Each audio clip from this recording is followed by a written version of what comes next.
সরকারি কর্ম কমিশন অর্থাৎ পিএসসি বর্তমানে ব্যাপক কাজের চাপে রয়েছে। নতুন সদস্য নিয়োগ না হওয়ায় আগের বহু কাজ আটকে আছে। পাশাপাশি নতুন কাজ শুরু করতেও হিমশিম খাচ্ছে প্রতিষ্ঠানটি। ফলে সাংবিধানিক এই সংস্থাটি কার্যক্রম পরিচালনায় মারাত্মক চাপে পড়েছে। পিএসসির তথ্য অনুযায়ী আগে যেখানে ১৫ জন সদস্য ছিলেন, এখন সেখানে সদস্য সংখ্যা কমে দাঁড়িয়েছে মাত্র ৯ জন।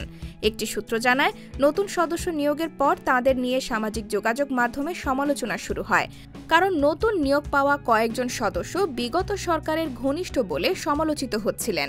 এর ফলে তাঁদের শপথ স্থগিত করা হয় এবং পরে রাষ্ট্রপতির অনুমোদনে নিয়োগের আদেশ বাতিল করা হয়। এদিকে নতুন সদস্য নিয়োগ না হওয়ায় পিএসসির কাজের গতি কমে গেছে। কমিশনের বিজ্ঞ সদস্যরা বিসিএস পরীক্ষার বিভিন্ন ইউনিটের দায়িত্বে থাকেন। তারা নিয়োগ, পরীক্ষা গ্রহণ, ফল প্রকাশ সহ গুরুত্বপূর্ণ কাজ পরিচালনা করেন। কিন্তু সদস্য সংখ্যা কম থাকায় বর্তমানে ৪৪তম বিসিএস-এর ভাইবা নিতে গিয়েই ব্যস্ত সময় পার করতে হচ্ছে। দিনের বড় অংশ ভাইবা বোর্ডে কাটাতে হচ্ছে, ফলে অন্যান্য কাজেও দেরি হচ্ছে।